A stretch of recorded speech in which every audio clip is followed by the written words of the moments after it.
Nietzsche, destroy your laziness before it destroys your career. The war against laziness. Everyone says they're busy these days.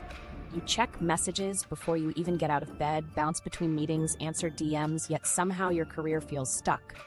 Days vanish into motion without momentum. That's the modern form of laziness, staying busy while moving nowhere. It's not about inaction anymore. It's the quiet surrender of your potential to endless micro-distractions. Nietzsche would have called it a betrayal of your future self, the daily self-sabotage that destroys careers before they even begin. He saw laziness not just as inaction, but as resistance to becoming what you could be. In his time, it was the comfort of tradition and herd thinking. Today, it's glowing screens, dopamine loops, and an algorithm built to drain your will. We're not lazy because we do nothing. We're lazy because we choose comfort over creation. We confuse scrolling for learning, planning for action, and think we're grinding when we're actually stalling. This video is going to change that pattern. We're going to use Nietzsche's philosophy to crush procrastination and rebuild momentum, not through fluffy motivation, but through a clear structure built around how to think, act, and live with purpose. By the end, you'll understand why you avoid hard things, how screens hijack your focus, and what you can do every single day to fight back. Nietzsche believed that humans are wired for struggle. He saw challenge and friction as the soil where greatness grows. When you remove the struggle, you remove growth. And ironically, the more comfort we chase, the duller we become. He wrote about the last man, a figure who seeks nothing higher than comfort, routine, and safety, a person who's lost the hunger to create. Think about that when you catch yourself checking your phone for the 10th time before noon. That's what the last man looks like in our century. If we're honest, most of us fight our own version of that battle every day. You wake up determined, check a few notifications, then 2 hours vanish.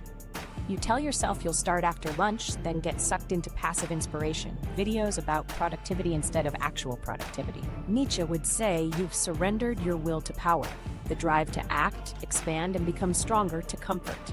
Every small surrender feeds that cycle. But laziness isn't just a lack of work ethic. It's a belief problem. It's the quiet voice that says do it later, when what it means is stay small. It hides in rationalizations like, I'm too tired, or I'm waiting for the right time. You wait. Time passes. Then you call yourself lazy, when really you just let resistance win one more round. Nietzsche rejected the search for easy happiness. He believed joy comes from mastering yourself, from choosing difficult things and overcoming them. The modern workplace flips that script. It rewards efficiency, speed, shortcuts. But true productivity isn't doing more, it's directing your energy toward what actually matters. If Nietzsche had a smartphone, he wouldn't throw it away, he'd master it. He'd use it as a weapon of focus, not an instrument of distraction. That's the real war against laziness, reclaiming control from the small comforts that steal your strength. In this series, we'll unpack what laziness really means, how screens amplify it, and how to rebuild the discipline and direction you've lost. You'll learn how to use friction, the resistance you feel every time you want to procrastinate, as proof of life, not weakness. So if you've ever looked at your to-do list and felt that stagnant dread, stay with me. You're not broken, you're just wired for challenge and stuck in comfort. Nietzsche's philosophy is your weapon to wake that energy back up. Let's start by exposing what laziness really is in modern life. What Nietzsche really meant by laziness. When we hear the word lazy, most of us picture someone who just doesn't want to work. But that's too shallow. Nietzsche's lens goes deeper. He saw laziness not as the absence of motion, but as the decay of will. Laziness, for him, wasn't about lying on the couch. It was about shrinking away from the hard process of becoming. He believed every living thing contains a will to power, an inner drive to expand, create, and rise beyond what it currently is. That's not about dominating others. It's about dominating your weaker impulses. In Nietzsche's worldview, your energy, your creativity, your hunger, all of it is meant to grow through resistance. When that drive stalls, it doesn't disappear, it curdles, turns into comfort-seeking, distraction, self-pity. That's laziness in its purest form, wasted potential disguised as rest. The modern equivalent? Getting trapped in perception instead of progress. You scroll through success stories, productivity hacks, motivational quotes, but deep down, you know none of it replaces action. Nietzsche insisted that life itself is will in motion. To live fully is to impose form on chaos, to take all your raw, chaotic impulses and direct them into something that matters. Laziness isn't stillness, it's chaos with no direction. It's the refusal to sculpt your power into purpose. That's why he despised comfort for comfort's sake. And thus spoke Zarathustra. He warned that chasing ease and safety turns human beings into the last men, creatures content with mediocrity, allergic to passion, living lives of quiet repetition. Sound familiar? That's what endless web browsing, binge watching, and half-hearted multitasking represent today. Think about what comfort means now. Convenience, automation, next-day delivery, same-day dopamine. You hardly have to think, let alone struggle. Nietzsche would have called that spiritual sedation. The price of constant ease is dullness of mind and weakness of will. He believed our suffering is not our enemy, our avoidance of it is. In his writing, he often contrasted craft, innate strength, with mocked external power. Real strength wasn't about controlling others, it was about transforming your inner resistance into creative force. Laziness, then, is the collapse of that transformation. You see it in daily behavior. Someone opens their laptop, already tired before typing a single word. They want success, but they dread effort. So they wander through tabs, convincing themselves research counts as progress. Another person rewatches the same motivational videos each week, getting small bursts of false satisfaction rather than building endurance. Nietzsche would have seen both as symptoms of a deeper longing, not being lived out. When your will to power stagnates, it looks productive on the surface, but it's reaction rather than creation. And here's the twist: Nietzsche didn't condemn rest or leisure. He valued recovery, reflection, and solitude. What he attacked was the spirit of avoidance, the consistent choice of ease over becoming. He wrote that one must still have chaos in oneself to give birth to a dancing star. That chaos, the discomfort, anxiety, and doubt, is the raw material of greatness. Laziness is what happens when you refuse to dance with it. In modern productivity terms, lazy behavior isn't always about being idle. It's misdirected energy, staying busy on the wrong things, filling your schedule so you can feel important without confronting what actually matters. Checking email every 10 minutes, color-coding your planner, organizing files you'll never open. These rituals replace bold creation with simulated control. Nietzsche would say that's the will to power losing its aim. The iron has gone cold. He'd also point to our culture's addiction to comfort as proof that we fear ourselves. The constant stream of entertainment isn't just fun, it's anesthetic. You avoid ambition because ambition hurts. It threatens your sense of adequacy. So you choose manageable pleasures instead: a show, a scroll, a snack. Yet inside, the unfulfilled will rebels. That vague restlessness you feel late at night, that guilt after wasting hours online, that's your will to power knocking, begging for purpose. Nietzsche believed the cure wasn't discipline for its own sake, it was self-overcoming. You don't fight laziness by guilt or shame.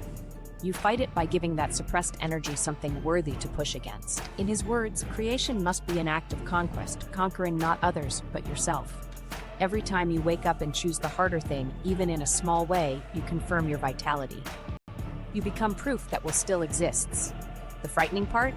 Society rarely rewards that anymore. We worship comfort. Companies promise effortless results: lose weight without trying, earn passive income while you sleep, automate your success. Nietzsche would have laughed, then warned that such promises breed spiritual poverty. He argued that greatness only arrives through sustained tension. Without the grind, the obstacle, the resistance, the soul softens. Laziness, therefore, is not a failure of willpower, it's a cultural temptation dressed as progress. So what did he really mean by laziness? It's the internal surrender to inertia disguised as self-care. It's emotional passivity masquerading as efficiency. It's when you lose the appetite for becoming more. For Nietzsche, to feel alive meant to stretch, to risk, to burn through limitation. Life is justified only as an experiment in self-transcendence. When you stop experimenting, when comfort becomes your default, you stop truly living. And yet, here's the hope: the same energy that fuels distraction can be redirected. The same hunger that drives you to check your phone can drive you to build something instead. In Nietzschean terms, every wasted moment is potential unclaimed. Laziness isn't a sentence, it's a symptom reminding you that will needs a challenge. That's the reframe we need for the modern age. Laziness isn't rest gone bad, it's power unexpressed. Now, take a second and think about what drains you most. Is it the hours online? The meetings that don't matter? The background noise of constant notifications? Nietzsche would say, look there, that's your battlefield. Every swipe, every click, every avoidance is a micro-choice in the war for your own becoming. The only question is whether you'll rise above comfort or remain one of the last men, numbed by convenience. So next time you catch yourself doing that little avoidance dance, opening new tabs, refreshing feeds, waiting for motivation, pause and ask, what am I refusing to become right now?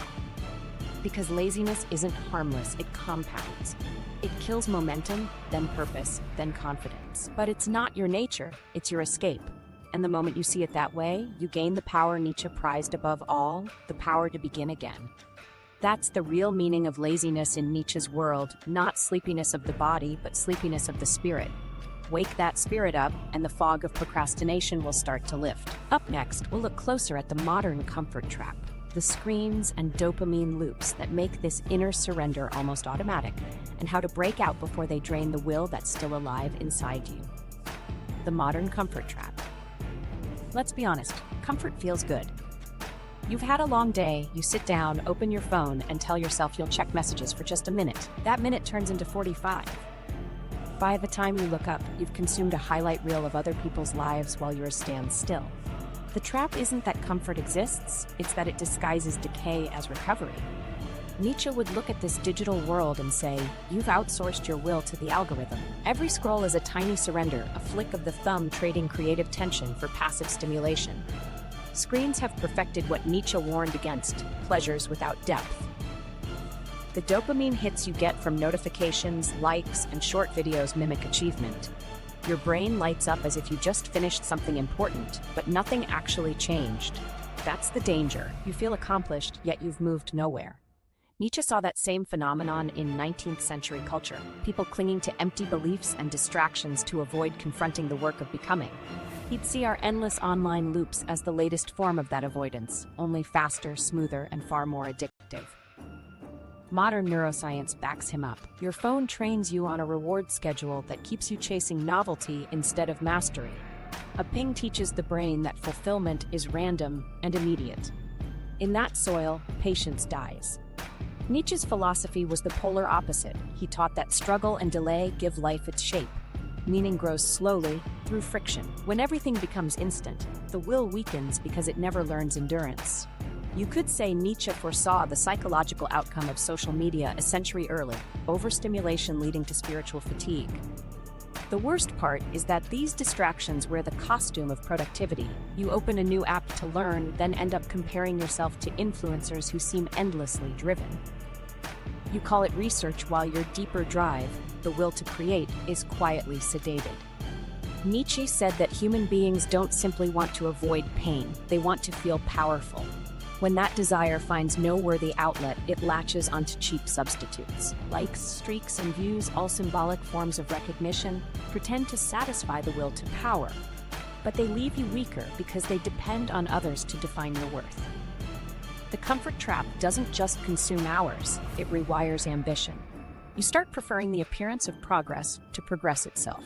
That's why so many of us multitask ourselves into exhaustion yet still feel hollow.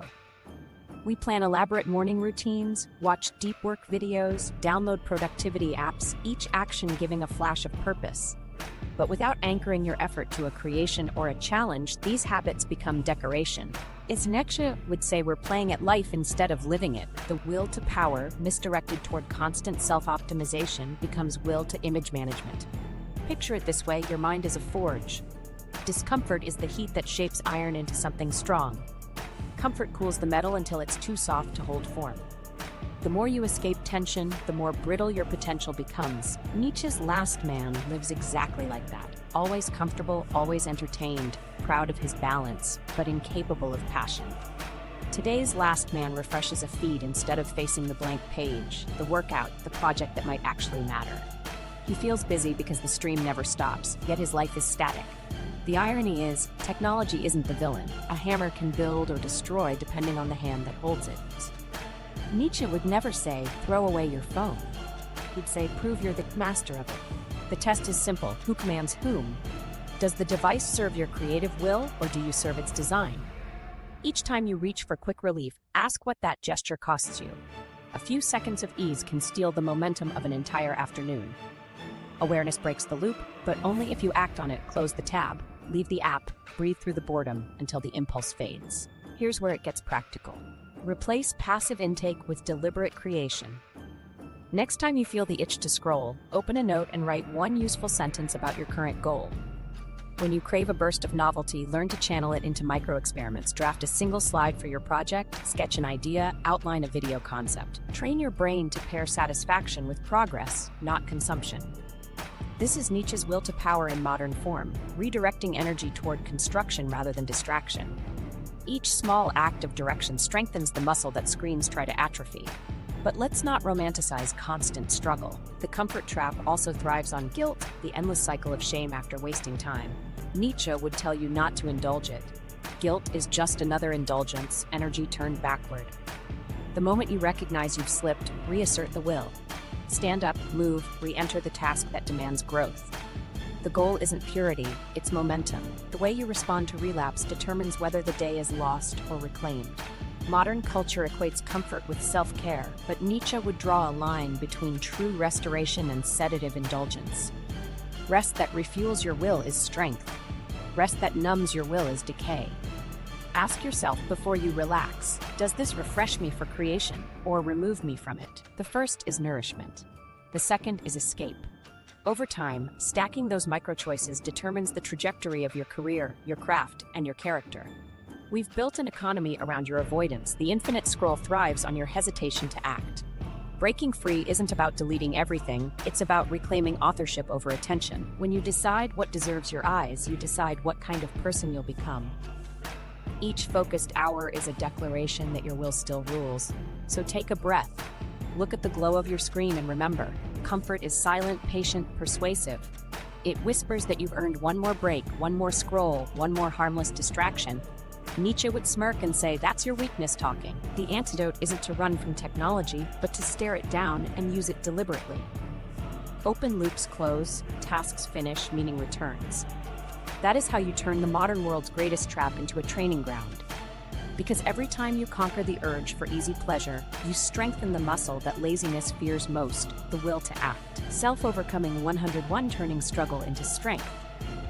Here's where the philosophy turns practical. Nietzsche's idea of Selbstüberwindung, self-overcoming, is the daily work of turning weakness into fuel. He believed every person has two selves, the one that seeks comfort and the one that seeks creation. These two fight every morning before you even leave bed. That instant when you hesitate to get up, when you loop through excuses, is your battlefield. Winning that moment, no matter how small, is where self-overcoming begins. Nietzsche didn't imagine self-overcoming as some grand, one-time transformation. It's repetition, confronting resistance again and again until effort becomes instinct. Think of it like weight training for willpower. Each rep of discomfort strengthens the muscle that carries you through harder things. You start with small acts, choosing to write the report before opening messages, walking in the cold instead of waiting for perfect weather, speaking up at the meeting rather than staying safe. Each deliberate push says, I'm stronger than the voice that wants ease. The important shift is redefining struggle. Most of us treat discomfort as a signal to stop. Nietzsche treated it as a compass. If something feels difficult yet meaningful, that's the direction of growth. Avoiding that edge keeps you soft, leaning into it forges identity. He wrote that to reach greatness, one must welcome tension the way an artist welcomes pressure on the brush. Without resistance, there's no art, only blank canvas. Translating that to modern life, your frustration at a slow project, your boredom during deep work, your anxiety before a presentation, those are the exact materials you're meant to shape, not escape. Now you might say, that's inspiring, but what does it look like in practice? Let's make it concrete. Every morning, before diving into tasks, identify one action that intimidates you. The email you keep postponing, the messy draft sitting half done, the workout you promised yourself yesterday. Label it clearly, my challenge of the day. Then attack it first. Not dramatically, but deliberately. The point isn't perfection, it's proof. By completing that one difficult thing, you confirm your capacity to overcome hesitation. That small victory reactivates momentum and sets the tone for everything that follows. Resistance never disappears, it just changes costume. Some days it's laziness, others it's avoidance disguised as planning. Nietzsche understood that humans are experts at rationalizing delay, so expose your excuses early. When you catch the thought, "I'll do it later," translate it to its true meaning. "I prefer weakness right now." That blunt honesty might sting, but it cuts through illusion. Self-overcoming requires truth without sugarcoating. You can't dominate a habit you won't name. Here's a helpful micro-practice Nietzsche would endorse: the 1-minute rule of defiance. The moment you feel the pull to procrastinate, commit to doing the task for just 60 seconds. Start the slide deck, open the document, stretch for 1 minute. More often than not, that small movement dissolves inertia. Will expands through action, not thought. The mind resists beginnings, but once you act, instinct takes over. Canceling that first delay is your daily victory against decay. You might wonder why such small acts matter in the grand scheme. Nietzsche would answer, because the soul measures itself by battles won, not by comfort secured. Each mini-struggle is a rebirth of will. Over time, these compound into character. The person who habitually faces resistance stops fearing it. They seek it consciously, knowing that struggle sharpens purpose. That's the foundation of discipline, not punishment, but pride in testing strength. Now let's talk about failure, because it's central to self-overcoming. Most people relapse into old habits and label themselves weak. Nietzsche would reject that narrative. He saw failure as evidence that you're still alive enough to fight. What kills progress isn't falling, it's refusing to rise.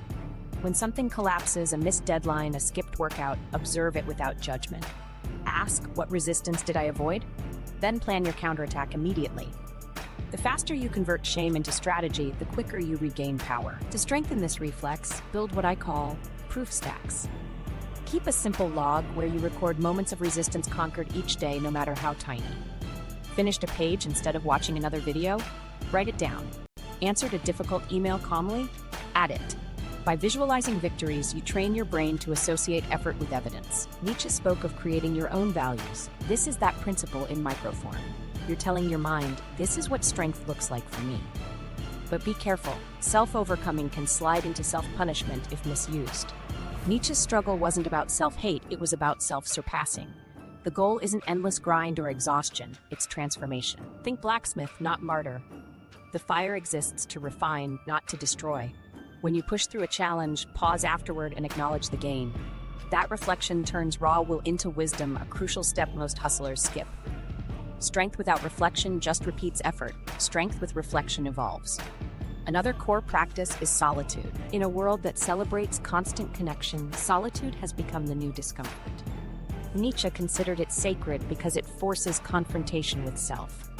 When you sit quietly with your thoughts, distractions cleared, you meet your real fears: inadequacy, uncertainty, impatience. Staying present with them without flinching is perhaps the highest form of self-overcoming. If you can watch those emotions rise and still choose action, you've mastered the inner battlefield better than most managers, entrepreneurs, or influencers ever will.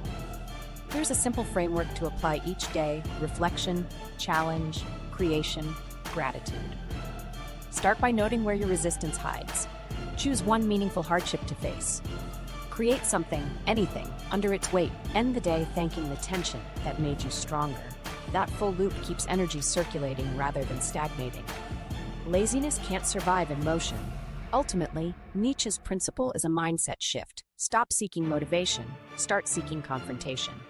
Motivation waits for comfort, confrontation creates it. Each morning becomes a test. Will you choose slight pain now or greater regret later? The habit of self-overcoming answers that silently through action. It turns the chaos of hesitation into the rhythm of growth. So the next time you face that internal tug to delay, remember, resistance is proof of potential. The stronger the pull to avoid, the more meaningful the task likely is. Treat that tension as an invitation. Push once, even lightly, and watch strength follow. Over time, that's how struggle transforms from enemy to energy. That's how Nietzsche's philosophy stops being abstract and starts becoming a daily operating system. Find your laziness patterns. Here's the truth that most productivity books skip over. You can't defeat laziness if you don't know what form it takes in your life. For some people, it looks like endless planning. For others, it's the refreshing of notifications or checking the calendar for the 20th time. Nietzsche would call these masks of avoidance, the small, clever ways the weaker self keeps you tamed. Laziness isn't one thing, it's a shapeshifter. And if you want to replace it with purposeful action, you have to expose its disguises. Let's break procrastination into 3 modern types you're likely fighting right now: avoidance, distraction, and perfectionism. Avoidance is the most obvious. It's that quiet dread before an important task. You feel resistance and back away, telling yourself you need more information or a better moment.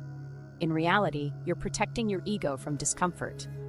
Nietzsche would say your will wants to expand, but your comfort reflex pulls back. The task itself isn't destroying you, your hesitation is. To face avoidance, shrink the battlefield. Don't promise an entire project. Promise a single motion. Open the document, outline the first step, or send the first message. Momentum as anti-fear. The instant you start, power returns. Distraction is subtler and more dangerous. It convinces you that you're busy, that every ping and scroll has value. But Nietzsche taught that busyness without direction is nihilism in motion. You're creating activity to avoid purpose. Think about how many times you filled a day doing something, yet ended it knowing nothing essential moved forward. That's not laziness of the body, it's laziness of intention. To break distraction, you have to measure your day by creative output rather than consumed input. Ask, what did I build, decide, or improve today that didn't exist yesterday? If the answer is nothing, your energy leaked. The point is not to work harder, but to redirect that will toward creation. Then there's perfectionism, the most socially acceptable form of procrastination. It disguises fear as high standards. You tweak slides, rewrite emails, organize your desk, telling yourself you're striving for excellence.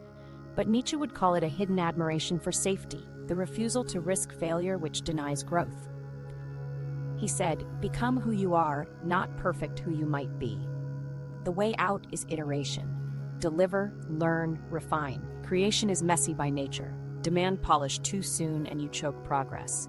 When you catch yourself polishing endlessly, remember, real mastery is rough first drafts built upon relentlessly, not imagined masterpieces waiting in your head. To see how these play out together, run a simple experiment, a 24-hour awareness audit. For one day, record every time you feel resistance. Track it without judgment. Was it distraction, scrolling? Avoidance, waiting for motivation? Or perfectionism, endless tweaking? You'll start noticing patterns fast, certain hours that slip away, particular triggers that lure you off course. Nietzsche's Know Thyself wasn't about abstract introspection. It was about learning where your strength leaks so you can plug the gaps deliberately. Once seen, laziness loses half its power. For example, maybe you discover you avoid big tasks in the morning because anxiety peaks then, so you bury yourself in emails to feel safe. Or you notice distraction hits hardest mid-afternoon, right when your mental energy drops. These observations become strategic data. If Nietzsche ran a productivity workshop, he wouldn't hand out planners. He'd teach awareness drills. He'd want you to map your internal battlefield. Because when you know the terrain, you fight smarter. Here's a quick system you can apply right now. Trigger, impulse, choice. Every habit follows that sequence. The trigger might be boredom, the impulse is to reach for the phone, and the choice determines your character. Most people stop at impulse, they obey it automatically. Nietzsche would tell you to insert a breath there. That tiny pause is where will re-enters the frame. Ask, does this strengthen or weaken me? If it weakens you, delay 10 seconds. Often the impulse collapses on its own. By inserting consciousness, you transform a lazy reflex into proof of mastery. You might be surprised how many of your procrastination habits are environmental rather than emotional. Your phone on the desk, background tabs open, constant notifications, all micro-frictions to focus. Nietzsche said environment shapes virtue as much as decision does. So redesign your workspace around intention. Keep only what pushes creation forward. One task, one tab, one visible symbol of your purpose, a sticky note with your goal, or a quote that stings you into effort. Strip the rest. Minimalism, in this sense, isn't aesthetic, it's strategic. It removes excuses within reach. There's also a social dimension to laziness. Nietzsche warned against the herd instinct, the subtle pressure to mirror the comfort level of people around you. In the modern workplace, that might mean adapting to mediocrity disguised as work-life balance, where good enough becomes the unofficial byword of the team. You don't rise because difference feels dangerous. To break this, create micro-rituals of defiance. Arrive early by choice, volunteer for what others avoid, speak one original thought in every meeting. Small rebellions reinforce the message to your subconscious that you answer to self-set standards, not collective ease. But awareness alone isn't enough. Once you identify your patterns, you need a way to reprogram them. Nietzsche would advise transformation through experiment. He believed values change only when embodied. So run a 1-week challenge. Each day, choose one recurring laziness pattern and invert it. If you normally avoid tough tasks till afternoon, tackle them at sunrise. If you lose focus after lunch, schedule a walking meeting instead of doom scrolling. The goal isn't perfection, it's creating new evidence of control. When the week ends, review results not to judge but to reinforce identity. You're now someone who acts while others drift. That redefinition is true self-creation. Pause here and consider how different that approach feels from guilt or motivation hacks. Instead of fighting laziness with shame, you observe it, label it, and outgrow it. That's Nietzschean self-therapy, transformation by awareness and experiment, not lecture. You'll notice over time that laziness doesn't vanish, it mutates. The goal isn't to erase it, it's to stay one evolution ahead. Here's a closing question Nietzsche would have loved. What would I be capable of if I didn't indulge my favorite avoidance one more time? Picture that version of yourself, the one who uses the same energy you waste on hesitation and turns it into creation. That image is worth more than another app or productivity system. It's your will to power visualized. Make it tangible. Write it on your wall or background. Every time you feel old patterns pulling you, look there. Remind yourself that laziness isn't a trait, it's a direction your strength accidentally takes when idle. And direction can always be changed. So today, start the audit. Track your leaks, name your disguises, experiment with opposites. Each pattern you expose is a territory reclaimed from comfort. The result isn't just more completed tasks, it's proof that you're steering your own evolution. Nietzsche would call that the birth of a higher self, the one brave enough to see its own sabotage and turn it into strategy. That's how you stop being at the mercy of laziness and start mastering it from the inside out. The will to power as a productivity engine. Let's rebuild what productivity really means, because most people treat it like math, managing time, tracking tasks, squeezing minutes. Nietzsche would call that mechanical. Real productivity isn't about controlling time, it's about directing will. His will to power wasn't greed for authority. It was the deep instinct in every living thing to expand, to test, to express strength through creation. In your career, that translates to a shift from "I have to finish this" toward "I get to channel my energy into something that proves what I can do." Productivity becomes self-expression instead of obligation. So how do you access that? Start by reframing effort as fuel, not friction. Traditional advice says manage energy, rest smart, find balance. Nietzsche would nod, then ask, to what end? Saving energy makes sense only if there's something worth spending it on. The will to power thrives when vitality is risked for purpose. Pick one project, one challenge that feels worthy of your boldest hours. Every task beneath that purpose reorganizes itself naturally. You don't wake up asking for motivation. Direction gives the energy context. Without a clear direction, even rest feels like avoidance. This perspective also dissolves one of modern work's biggest traps: performing productivity. The endless dashboards, color-coded planners, and output metrics become tools of ego rather than engines of creation. Nietzsche would call that slave morality, defining worth by external approval rather than self-defined value. True will to power asks, what do I want to create that tests my limits, not what looks good on my resume? Each time you choose meaning over metrics, you reclaim the driver's seat. You stop working to please algorithms or supervisors and start working to prove capability to yourself. Let's get practical. Imagine two versions of the same workday. In the first, you grind through tasks line by line, reacting to messages and deadlines, checking boxes for validation. In the second, you anchor the day around one decisive creative act that stretches you, writing a new proposal, designing a system, solving a complex issue. The second version leaves you tired but alive because the will was engaged, not drained.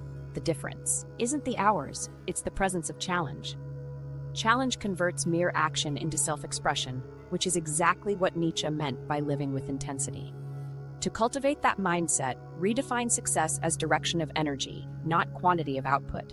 A scattered 8-hour day chokes momentum, while 2 hours of undivided creation expand your sense of power. Nietzsche believed concentration itself is a moral act. It declares this moment matters enough for my full attention. So practice radical focus, one task, one intention, no divided loyalty. Before each session, ask, what's the most ambitious way I can spend my energy right now? That single question aligns will with action, which is the essence of productivity. We also have to talk about emotion, because the modern workplace treats feelings like obstacles.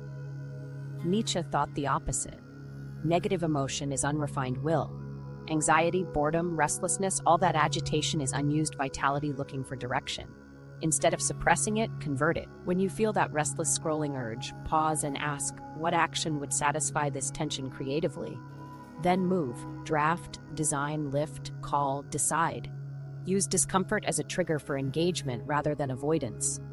The emotion dissipates once expressed through action because it's finally doing its job, energizing the will. Think of the will to power as a personal engine. It doesn't need endless fuel, it needs ignition. Ignition comes from friction, the resistance between your ambition and reality. Most people try to avoid that tension by over-planning. Nietzsche would laugh. He'd say the map forms only through motion. Progress starts when friction begins.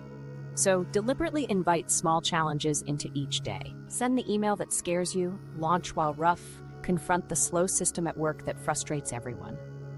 Each decisive gesture reinforces the identity of someone whose energy shapes the world, not just reacts to it.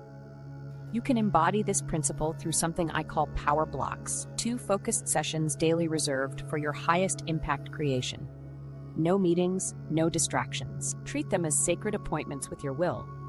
Before starting, set an intention like, for the next 90 minutes, I'm building proof of my strength.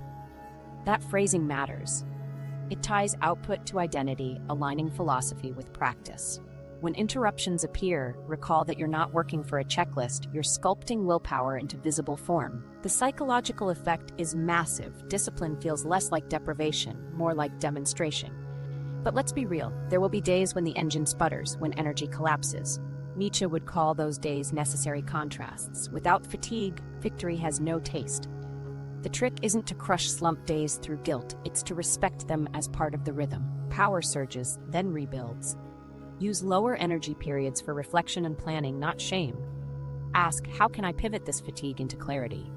Sometimes the will regains strength when the purpose is restated. Losing drive often signals your tasks detached from meaningful struggle. Reattach them and momentum returns. Here's a mental model to pair with that. Direction, expression, reflection, redirection. Direction defines purpose, expression channels will, reflection consolidates learning, and redirection renews ambition. Skip any step and you stagnate. Nietzsche emphasized continual becoming, life as experiment. Treat each cycle as iteration, not repetition. You're not looping, you're spiraling upward. Productivity built on this cycle feels alive because each loop demands a higher version of yourself. Now, consider autonomy. In corporate settings, people often blame laziness on bureaucracy or lack of freedom. Nietzsche would still turn the mirror back. If freedom isn't given, create micro-freedoms. Choose how you execute, even if you can't choose what. Inject artistry into process design, improvement, or mentorship.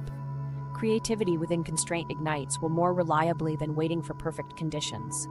It's that classic paradox, limitations intensify strength when met consciously. The habit of ownership rewires you from victim to author, the fundamental Nietzschean shift. To close this section, remember that productivity is not about doing more, it's about becoming more through what you do. Each intentional act expands the boundaries of what you believe you can handle. Every time you face fatigue and choose effort anyway, you lift the ceiling on possibility. That's the will to power functioning as a productivity engine, movement from obligation to creation, from reaction to authorship. Laziness can't coexist with that mindset because comfort loses appeal once you taste self-direction. So when you're tempted to waste another hour scrolling under the guise of taking a break, pause and ask, is this powering me or draining me? Productivity, in Nietzsche's frame, is simply mastery over that choice. Choose creation a little more often than escape, and you'll feel the thrill that comfort can't imitate, momentum born from meaning. That's the signal that your will to power has re-entered the driver's seat, pushing you past management into mastery. Joyful work, Nietzsche's cure for boredom. When people say they're burned out, what they often mean is they've lost connection to meaning. They're doing tasks on autopilot, running systems that no longer challenge them, and secretly hoping for a spark that never comes. Nietzsche would call this work without joy, the slow death of vitality through routine. His cure wasn't vacation or a 4-day work week. It was transforming how you relate to the struggle itself. He argued that true joy is found inside difficulty, not beyond it. Let's unpack that. Nietzsche's philosophy revolves around amor fati, the love of one's fate. Not tolerance of it, not mere acceptance, but love. That means welcoming every task, setback, and obstacle as a necessary ingredient of your growth. He saw joy as the emotional byproduct of fully saying yes to life, especially its challenges. The problem in modern work isn't overwork, it's alienation.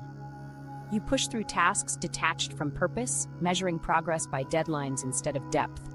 Joy vanishes because effort feels imposed, not chosen. Amor fati flips that. When you claim ownership of even menial tasks, you transform obligation into expression. Think of a nurse handling repetitive paperwork or a junior designer revising layouts for the 10th time. The difference between resentment and joy lies in interpretation. Nietzsche would say, these aren't meaningless loops, they're arenas where you test skill, patience, and spirit. Every repetition is potential mastery. The moment you shift from I must to I will, boredom melts into engagement. That's joyful work, finding creative power in repetition because each cycle reveals a chance to grow sharper. Modern psychology now echoes this. Research on flow shows that people experience high satisfaction when they're challenged just beyond comfort. Boredom arises when challenge drops below ability, anxiety appears when it rises too high. Nietzsche predicted this balance a century early. He warned against both extremes, the dull safety of the last man and the chaos of impossible ambition. Joy lives in the middle zone, strain combined with purpose. So when a task feels tedious, don't flee it immediately. Adjust the challenge. Add a constraint that tests you. Turn data entry into speed training, report writing into clarity drills, or presentations into experiments in persuasion. Your brain craves obstacles proportionate to its strength. Starve it, and it calls the emptiness boredom. But there's another layer. Nietzsche believed that art, any creative act done for its own sake, was the highest expression of the will to power. He would have seen excellent craftsmanship even in ordinary jobs as artistry. The coder optimizing an algorithm, the teacher making a dull topic come alive, the intern improving a workflow, they're all artists shaping chaos into order. The joy doesn't come afterward as a reward, it arises during the shaping. Sadly, modern career culture severs that link by making results the only measure of worth. You chase external validation, likes, promotions, salaries, and forfeit the internal satisfaction of mastery. To rebuild joy, detach performance from pure outcome. Work for expression first. Results follow naturally. Here's a quick experiment to try this week. Choose one task you usually dread, a recurring report, a routine meeting, and perform it as art. Slow down enough to notice rhythm, efficiency, texture. Ask, how can I make this smoother, clearer, or more beautiful? Design your notes like a craftsperson refining a tool. You'll notice a subtle uplift, a quiet pride that has nothing to do with praise. That's Nietzsche's joyful work in practice, the alchemy of turning necessity into creation. Now let's tackle boredom because it's more dangerous than stress. Stress still signals engagement, boredom means disengagement. Philosophically, boredom is the absence of becoming. You're no longer stretching, only circling. Nietzsche described this as spiritual lethargy, the state of the last man who declares, "We have invented happiness," and then sits back watching the clock. Modern ennui at work, the endless scrolling between tasks, the small talk filling empty hours, is that prophecy realized. The antidote is not to flee, but to confront the emptiness until curiosity reemerges. When you hit that wall of dullness, stay there and ask, what value can I create right now? Maybe it's refining a system, mentoring a teammate, or learning a new tool. Purpose sprouts where initiative returns. Another core aspect of joyful work is gratitude for struggle. Nietzsche insisted that suffering, reframed, becomes meaning. Every challenge carries implicit training, patience, focus, humility. So when you hit resistance, a stubborn client, a crashing file, a project reroute, practice microgratitude. Say mentally, good. This is where strength grows. It sounds small, but that reframe shifts your body from resentment to resolve. You stop leaking energy through complaint and start feeding it into problem solving. Gratitude isn't about pretending pain feels good, it's recognition that pain shapes who you become. What about work that truly feels meaningless, like repetitive corporate grind? Nietzsche would argue you still have a creative duty to reinterpret it. He once wrote that those who have a why can bear almost any how. Your job might not scream purpose, but you can supply one. Maybe it funds your art, teaches endurance, or provides the structure to practice excellence. View it as training ground, not prison. Every environment offers resistance, and resistance is raw material for will. Even if the job stays the same, you evolve. The craftsman hidden inside the routine worker awakens. To sustain this mindset, build small rituals of affirmation. Before starting a task, take a breath and repeat, "I choose this." Not "I have to." Choice is power. Then at day's end, note one moment where you turned annoyance into mastery. Keep those notes visible. They form a visible record of will transmuting friction into joy. This habit rewires the brain to associate difficulty with growth instead of dread. Nietzsche would call that moral revaluation in action, redefining good and bad on your own terms. Let's address a misconception. Joyful work doesn't mean constant happiness. Nietzsche mocked shallow cheerfulness. His joy was fierce, exhilaration in the face of difficulty. A mountain climber might collapse from exhaustion and still smile because the pain proved worth it. That smile is joy beyond pleasure. In daily life, it might look like finishing a tough week, knowing you didn't flinch. Pressure remained, fear remained, yet you acted. That's earned freedom, proof of strength through endurance. Comfort gives relief, struggle gives meaning. Here's a closing framework to apply Nietzsche's cure for boredom. Step 1, identify the tasks that drain you most. Step 2, rewrite their story. What skill, virtue, or lesson could they teach you? Step 3, embed micro-challenges. Speed, precision, creativity, efficiency to reignite flow. Step 4, end each session with a brief reflection, asking, "What did I learn about myself today?" These 4 steps convert monotony into momentum by ensuring every hour answers that deeper question of becoming. If you try this for a week, you'll notice something subtle shift. Work stops feeling like theft of your time and starts feeling like proof of your will. Frustration turns to focus, repetition to refinement, fatigue to fulfillment. That's the transformation Nietzsche pointed to when he said yes to life in its entirety. Joyful work isn't about changing jobs, it's about changing stance, from avoiding resistance to dancing with it. Because once you learn to enjoy the friction, boredom has no oxygen left to survive. That's how you kill procrastination at its roots, not with guilt, but with gratitude for the grind. The discipline loop. How to rewire comfort addiction. Discipline isn't about punishment, it's about rewiring what your brain finds rewarding. Most people think discipline is deprivation, but Nietzsche would disagree.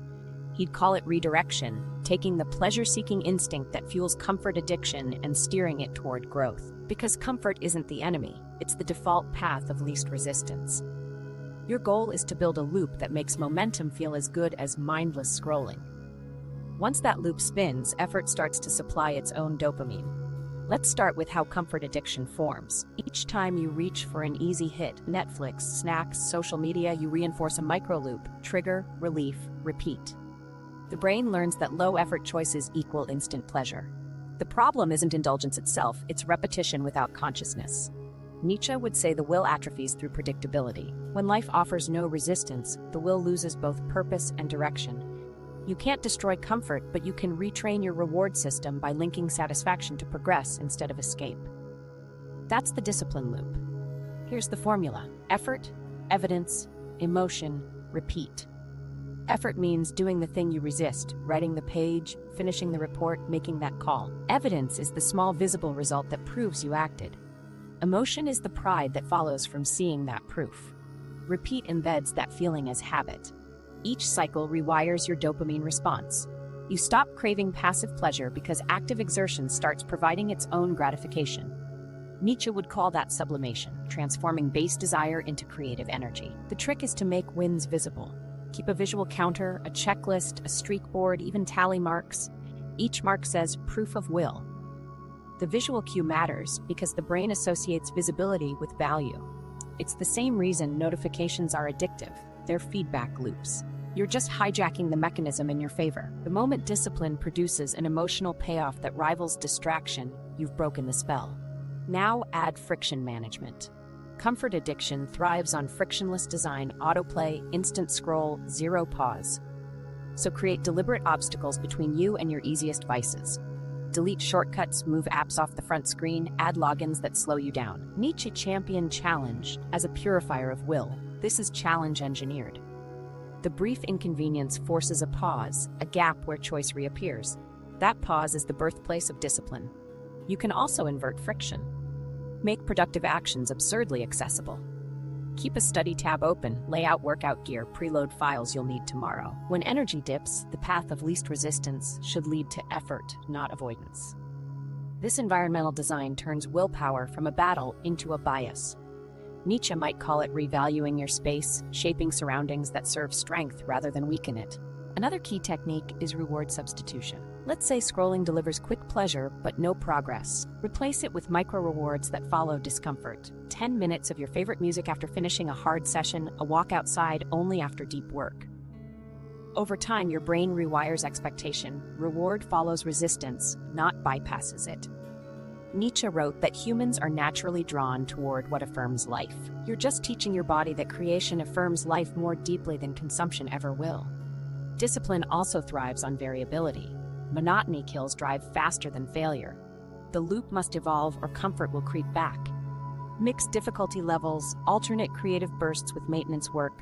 Treat each task like a different exercise in a mental gym. Nietzsche believed greatness came from rhythmic balance between tension and release. The same applies here. Too much pressure burns you, too little dulls you. Aim for sustainable strain, the sweet spot where every task stretches, not snaps, your will. Let's talk about relapse, because comfort addiction is sly. You'll break your routine, binge something, or lose a day. The danger isn't the slip, it's the story you tell afterward. Most people spiral into guilt, which feeds avoidance. Nietzsche warned that guilt is wasted strength turned inward. The fix is neutral reflection. Admit the lapse, look at why it felt rewarding, then redesign your loop around that insight. Maybe your schedule lacked novelty, or you ignored fatigue. Translate guilt into strategy, not self-critique. Every recalibration refines your system just as friction refines metal. There's also social reinforcement to consider.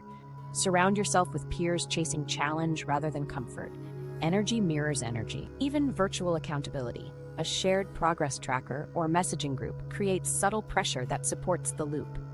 Nietzsche distrusted crowds but valued community forged through mutual striving. Seek people who fight their own inertia. Their momentum amplifies yours. Now practice micro risks. Pick tasks that mildly intimidate you, volunteering to lead, presenting early drafts, cold messaging a potential mentor. Each small risk reaffirms your capacity to act despite discomfort. That's pure Nietzsche, proof through confrontation. Record these acts in a log called your will ledger. Each entry marks defiance against comfort. Review it weekly. It'll remind you that courage compounds just like laziness does. As you strengthen the discipline loop, something strange happens. Comfort begins to feel uneasy. Rest turns intentional because purposeless inactivity contrasts too sharply with your new rhythm. That's when you know the rewiring is working. You crave creation. Nietzsche would celebrate that moment as rebirth, the will reclaiming joy through self-direction. Still, restoration is necessary. Discipline doesn't mean non-stop exertion. It means choosing rest that refuels will, not numbs it. Swap passive escape for active recovery, stretching, walking, journaling, reading something difficult enough to engage curiosity. The line is simple. Recovery feeds energy, indulgence drains it. Before any break, ask, does this rebuild my power or reduce it? If it rebuilds, enjoy it guilt-free. If not, reduce its frequency until control returns. Let's ground this in a daily routine built on loops, not extremes. Morning, perform one friction ritual, something mildly hard that signals mastery before the world intrudes. Midday, track evidence, update your streak or write one line acknowledging progress. Evening, reflect quickly on lapses without judgment and plan tomorrow's iteration. These rituals compound identity. You stop defining discipline as denial and start living it as alignment. Your habits finally match your ambitions. Over weeks, comfort rewires from craving to choice. The phone loses hypnotic power. Distractions still appear, but they register as noise, not invitation. Your brain learns that delayed gratification isn't suffering, it's self-signal that you're in control. Consistency becomes less about endurance, more about feedback. Act, feel pride, repeat. Nietzsche called that the joy of the strong, the quiet satisfaction of those who create their own meaning through action. So how do you know the loop is working? Simple metrics, fewer impulsive taps, more proactive starts, and a noticeable drop in dread before hard tasks. Momentum becomes familiar, like an old friend waiting whenever you return to work. Laziness feels foreign, a language you forgot. That's the point where comfort addiction flips into growth addiction. You've taught your instincts that effort is pleasure. Nietzsche would call this transformation the forging of character through rhythm. The same energy that once escaped into distraction now fuels creation automatically. Discipline isn't a cage, it's choreography, movement governed by will, not whim. One act of defiance at a time, you become self-propelled. And when comfort whispers again, and it will, you'll smile, because you've already rewired the response. Resistance no longer signals rest, it signals readiness. Revalue your work, creating personal meaning. If there's one area where Nietzsche's philosophy hits the modern world hardest, it's our obsession with working hard while forgetting why. So many people are productive, but directionless, crushing deadlines, earning promotions, yet feeling hollow. Nietzsche would say they've outsourced meaning. They're chasing borrowed values instead of creating their own. To him, the highest act of strength was revaluation, tearing down inherited ideals and building new ones that fit who you truly are. In your career, that means redefining what success and work even mean. Start here. Ask yourself, whose standards am I living by? Most of us unconsciously build our lives around external metrics, titles, salaries, follower counts, good opinions. Nietzsche called this herd morality, the silent consensus that worth equals approval. The tragedy is that these measurements were designed for average safety, not for individual greatness. When you evaluate yourself by them, laziness sneaks in disguised as conformity. You work hard, yes, but only to maintain appearances. Real energy goes into fitting in rather than creating something original. Revaluation begins the moment you question those measures. Nietzsche believed that values are not discovered, they're created through action. You define excellence by doing, not by agreeing. Think about it. Your job performance metrics may reward busyness, but what if your personal metric rewarded growth or originality? You might stop obsessing over hours logged and start chasing moments of genuine progress. This simple shift from compliance to authorship changes everything. Motivation stops depending on praise and starts growing from purpose. Here's a practical exercise to trigger that shift. Write down the external scores that dominate your work life, promotions, feedback ratings, views, whatever. Then add a second column for inner metrics, skills developed, courage shown, ideas attempted, integrity maintained. For a week, measure yourself only by the second list. You'll feel tension because the outer world keeps screaming the first column at you, but stick with it. That tension is self-creation happening in real time. Nietzsche would say you're wresting control of your own values back from the crowd. Why does this matter for procrastination? Because most procrastination comes from misalignment, not laziness. When your goals don't belong to you, resistance grows. You feel an invisible drag because the work has no personal narrative. Revaluation fixes that by connecting each task to meaning you chose. Suddenly, the project you dreaded becomes a test of endurance, the report a proof of precision, the routine a ritual of discipline. Purpose charges even dull tasks with energy because the why is self-authored. Nietzsche's framework also dismantles comparison culture. In his terms, copying others' paths is spiritual cowardice. He warned that imitation disguises fear of originality. Every moment you compare yourself to peers, influencers, or colleagues, you bleed will to power, it's energy wasted on envy. The antidote is solitary standards. Set one rule only you can judge. Maybe it's clarity of thought, honesty under pressure, or consistency in craft. When success equals meeting your rule, competition becomes irrelevant. That independence is the opposite of laziness. It's active authorship of value. Now bring this into your workflow. Before starting any assignment, insert a meaning check. Ask, why am I doing this? Validation or expression? If the answer is validation, pause and reinterpret until you find a link to expression. Even paperwork can serve strength if you decide it trains precision. The goal isn't to romanticize busy work, it's to locate or create meaning where none appears. Nietzsche insisted that power flows where intention lives. If you assign purpose consciously, effort automatically feels lighter because it feeds identity, not obligation. Let's connect this to screens and modern distraction. Algorithms thrive on borrowed value. They dictate what's trending, what looks successful, what people applaud. Every time you follow that script, you drift farther from internal metrics. Nietzsche might describe it as moral outsourcing, living by someone else's priorities served through pixels. The solution isn't digital detox, but digital revaluation. Curate inputs like a philosopher curates ideas, only keep content that supports your chosen standards. Unfollow anything that feeds comparison instead of capability. It sounds simple, but reclaiming informational diet is the modern version of reclaiming virtue. Another Nietzschean practice is turning discontent into creation. He saw dissatisfaction as a sacred signal, the spirit's way of saying my current values are too small. Instead of suppressing that restlessness, use it as feedback. The next time work feels meaningless, don't rush to escape it, mine it. Ask, what bigger aim would make this effort feel worthy? Maybe your true goal isn't earning praise, but mastering communication, innovating a process, or mentoring younger coworkers. Redefine the field to make struggle constructive again. The instant you link effort to growth, boredom weakens. Let's ground this further. Imagine two employees working long hours. One does it to impress management. The other does it to test endurance and refine craft. Both invest identical effort, but only one expands spiritually. Nietzsche would call that the difference between slave and creator morality. The first serves, the second shapes. That's why he urged people to become artists of life. Your career is the canvas. Your choices are the strokes. A beautiful life isn't necessarily comfortable, but it's unmistakably yours. Still, there's a danger when revaluation turns self-absorbed.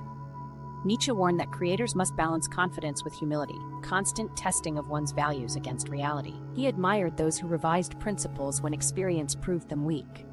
So treat your standards as hypotheses, not dogma. Every project is an experiment. Does this approach still serve growth? If not, evolve it. Flexibility keeps will alive, rigidity kills it. Laziness often hides behind perfection of plan. Revaluing work means staying agile, ready to redefine meaning whenever stagnation appears. A practical step: finish each day with a brief reflection called value review. Ask 3 questions. What did I act on today that I actually value? Where did I trade authenticity for approval? What value needs updating? Spend 5 minutes writing genuine answers. This ritual maintains alignment and removes invisible drag. You'll notice that urgency born of anxiety fades, replaced by momentum born of clarity. That's Nietzsche's energy state, direction fused with intensity. There's also a community angle that often gets missed. When you create your own standards, you inspire others stuck in borrowed scripts. Nietzsche saw this contagious authenticity as cultural renewal. In workplaces flooded with cynicism, one person living by chosen purpose becomes a pattern breaker. Your discipline without bitterness, your enthusiasm without shallow positivity, these ripple outward. People crave examples of genuine engagement more than words. In that sense, revaluing your work isn't selfish, it's leadership by demonstration. Over time, this philosophy transforms how you see success itself. Instead of a finish line, success becomes constant refinement. You stop fearing failure because it serves discovery. Each setback tests whether your values were robust enough. If not, you rebuild stronger. Nietzsche believed the true metric of greatness wasn't comfort but capacity for recreation. Losing a job, shifting careers, rethinking identity, these become opportunities to forge higher standards rather than collapse. To summarize this section in action terms: question, rewrite, embody. Question borrowed metrics. Rewrite them into principles that match your evolving self.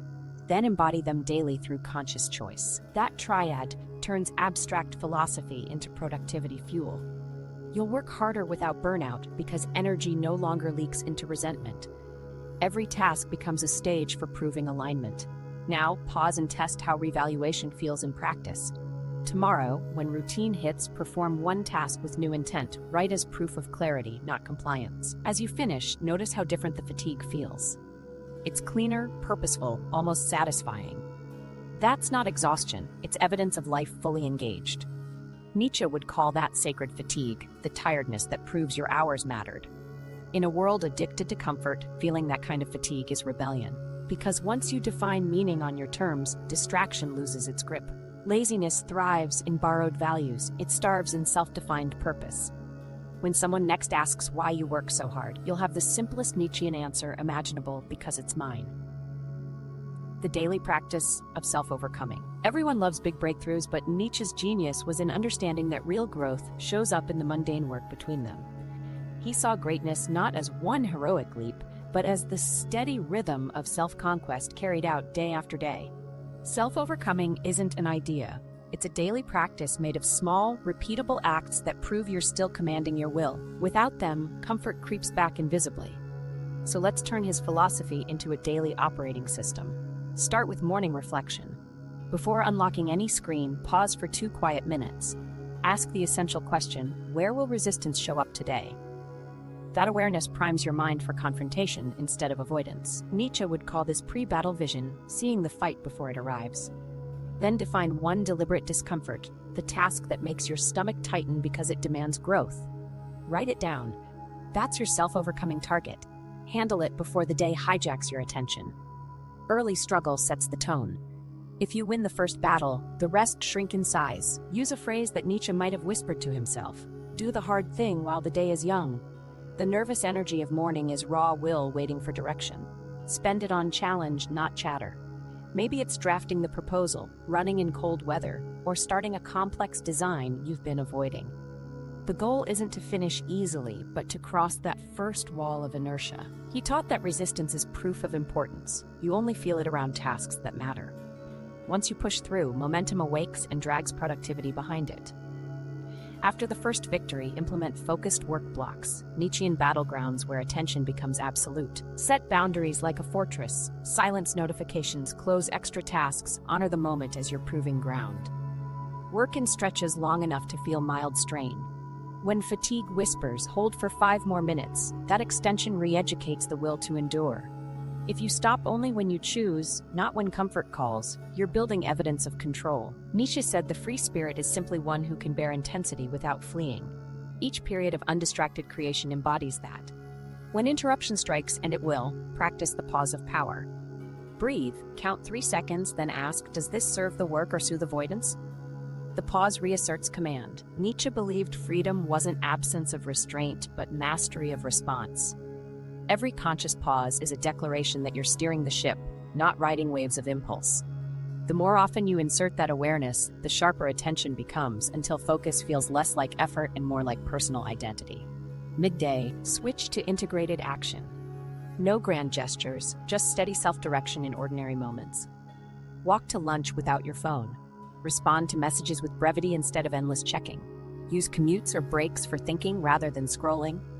Nietzsche admired those who turned every circumstance into training for character. Even standing in line becomes discipline rehearsal. You're teaching your mind that presence, not distraction, is the default mode. Laziness thrives in gaps of awareness. You're closing those gaps. After work comes reflection, the evening reckoning. Nietzsche saw reflection not as self-critique, but as digestion of experience. Take 5 minutes to write 2 short entries, what resistance you faced and how you handled it. It could be as trivial as not hitting snooze or as major as speaking honestly in a meeting. Label each as a proof of will. These proofs add up faster than you expect. Over time, you build what he called the memory of the victorious will, a sense that effort is your nature. That memory becomes armor for harder tests. Now even deliberate discomfort, small, voluntary challenges inserted daily to keep the will sharp. Cold showers, early walk-ups, digital fasts, learning a skill slightly above competence, each is a rehearsal for bigger adversity. Nietzsche insisted that controlled struggle inoculates you against uncontrolled suffering. By choosing adversity, you prevent life from blindsiding you with it. Start small, schedule 15 minutes daily for something you resist for no practical reason except that you resist it. The discipline formed here bleeds into every other area effortlessly. Equally vital is creative work. Nietzsche never separated struggle from creation. To him, the purpose of discipline was expression. After the friction of duty, give space for making, writing, designing, planning future goals. Creativity channels released will into visible form, preventing burnout. It also reconnects effort to joy, reinforcing that doing hard things isn't punishment but liberation. Aim for at least 1 act of making per day, even tiny. Draw a concept map, write a reflection post, build a small system. The creative habit converts raw strength into artful direction. End the evening with gratitude for friction. List 3 moments that tested you and 1 lesson each taught.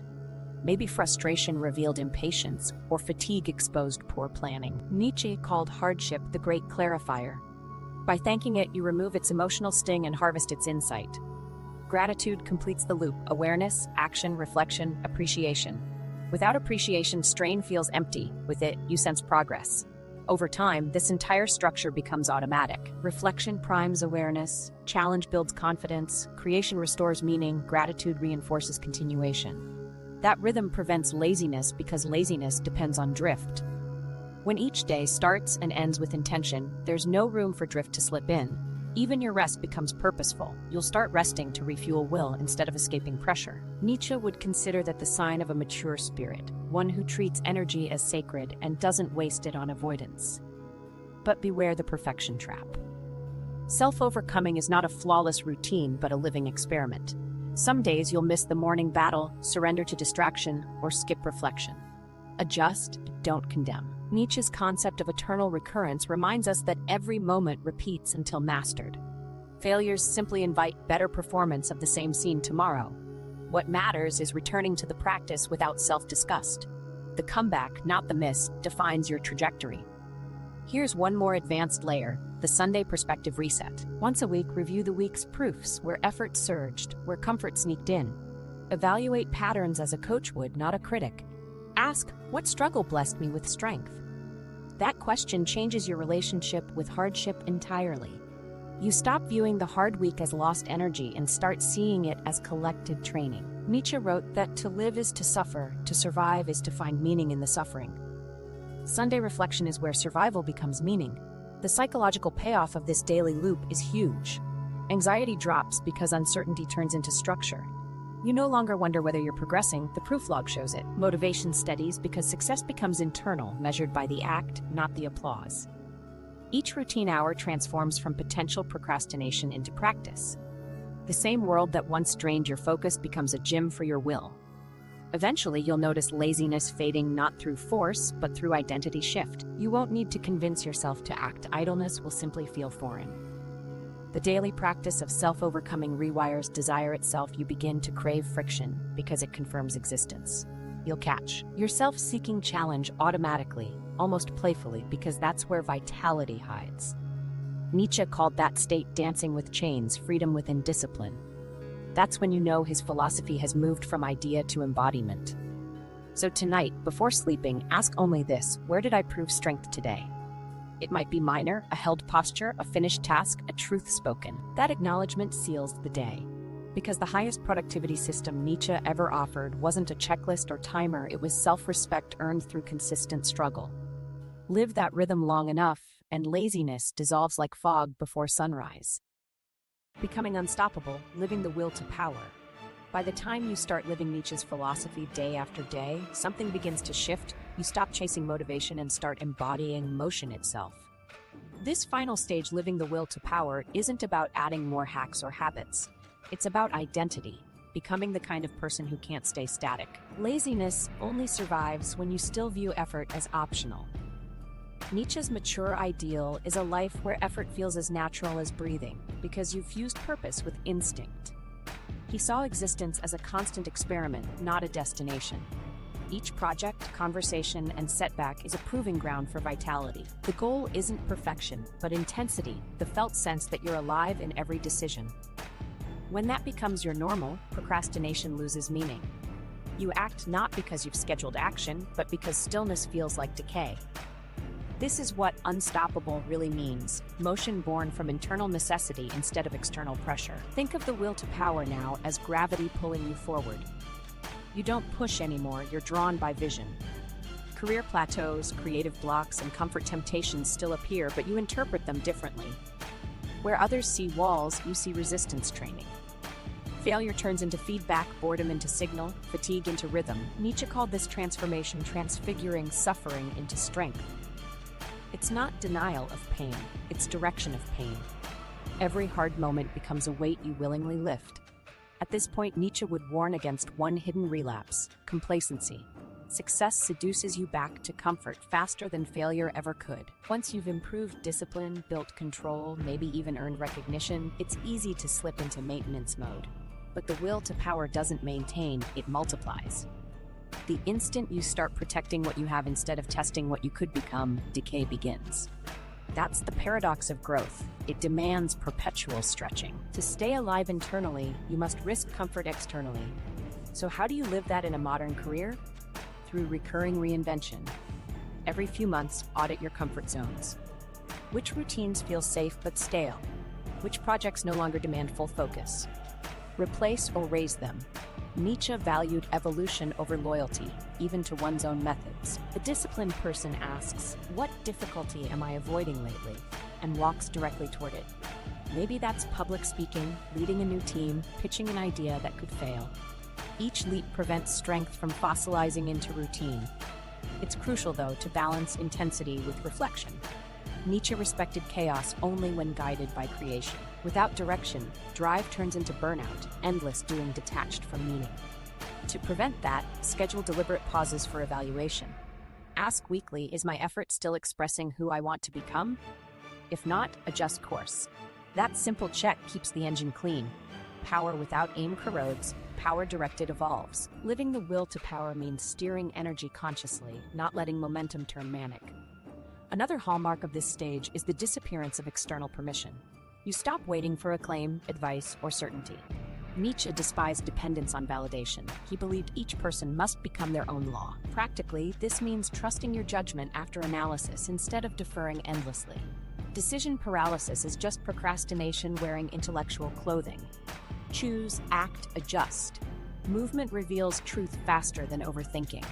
In work environments built on committees and approvals, personal initiative becomes rebellion, a productive, liberating one. Here's a practice that embodies that independence: the weekly creation challenge. Once a week, produce something no one asked for but that your instincts demand. A prototype, a rewritten process, a bold proposal. Don't seek praise, seek proof of vitality. Even if it's rejected, you've confirmed authorship over your energy. Nietzsche would call that self-legislation, the act of turning will into law. The more often you self-initiate, the less you need external prompts, and the freer your productivity becomes. Emotionally, living the will to power also transforms your relationship with fear. Fear becomes an old colleague rather than an enemy. You'll still feel anxiety before big moves, but you'll interpret that surge as readiness. Nietzsche saw courage not as absence of fear, but as mastery of perspective, choosing to see challenge as opportunity for expansion. Each time you reframe tension that way, courage compounds until risk feels normal. Modern psychology calls this cognitive reframing. Nietzsche called it strength of spirit. Either way, it's the mindset that makes unstoppable people different. They fear stagnation more than failure. Notice how this living state also changes how you treat time. You stop chopping your day into compartments of work and leisure. Life turns continuous because every moment serves becoming. Even rest becomes preparation for intensity. Laziness can't slip in because there's no dead space, only active recovery or deliberate stillness. Nietzsche admired dancers for that reason. They integrated rhythm and rest so gracefully that effort looked effortless. That's your aim, discipline invisible because it's embodied. Still, beware the ego trap. Once momentum surges, it's tempting to idolize productivity itself. Nietzsche would call that idol worship, turning the method into a god. Productivity isn't your final goal, creation is. The numbers, streaks, and accolades mean nothing if they stop inspiring further transformation. When pride or reputation begins replacing curiosity, reset by taking on something you might fail at. Failure repurifies will by reminding you that growth never ends. Long-term, living the will to power manifests as composure. You become resilient not because life softens, but because you've built habits that translate chaos into competence. A missed opportunity triggers creativity instead of despair. A difficult colleague summons your patience instead of rage. Productivity emerges as symptom of psychological health, not as forced behavior. You're no longer fighting laziness, you've outgrown it. Effort became emotion, and emotion became motion. Here's the simplest metric of being unstoppable: how quickly you return to purposeful action after disruption. Nietzsche argued that greatness is continuity under pressure. When setbacks shrink your response time from days to minutes, you've achieved that continuity. You might still fall, but you fall forward into the next iteration. The will to power doesn't fear collapse because it knows rebuilding is its art form. To maintain perspective, end each day with a single reflection. Did I expand today? Expansion might mean learning, influencing, or enduring. If yes, the day served its purpose. If no, define a new challenge immediately. This one-question audit keeps life dynamic. Over years, it creates a career that feels less like survival and more like sculpture, a constant shaping of self against the resistance of circumstance. Ultimately, becoming unstoppable isn't about aggression or endless hustle. It's quiet inevitability, the sense that no wasted hour can anchor you because momentum has become identity. Nietzsche's true lesson was never about conquering others. It was about creating so fiercely that obstacles lose authority. The man or woman living the will to power doesn't wait for ideal conditions or perfect motivation. They act, refine, and act again, turning resistance itself into rhythm. So when the next wave of laziness tries to crawl back, when the screen beckons or fatigue whispers later, remember who you've trained yourself to be. Not a reactor, not a dreamer, but a maker. You've converted philosophy into muscle memory, reflection into force. Living the will to power means work and will are now synonyms. And once that alignment locks in, progress becomes its own reward. You're no longer trying to destroy laziness. You're too busy creating to even notice it. Choose struggle over comfort. So what does it all come down to? Laziness isn't a moral flaw. It's an energy misfire. Every time you reach for the phone instead of progress, you're not losing discipline. You're misdirecting the will that could build something extraordinary.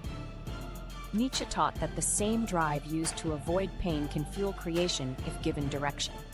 That's the secret to lasting productivity. Transform resistance into proof of strength, not a reason to quit. The fight is constant, and that's a good thing. Struggle is the pulse that keeps meaning alive.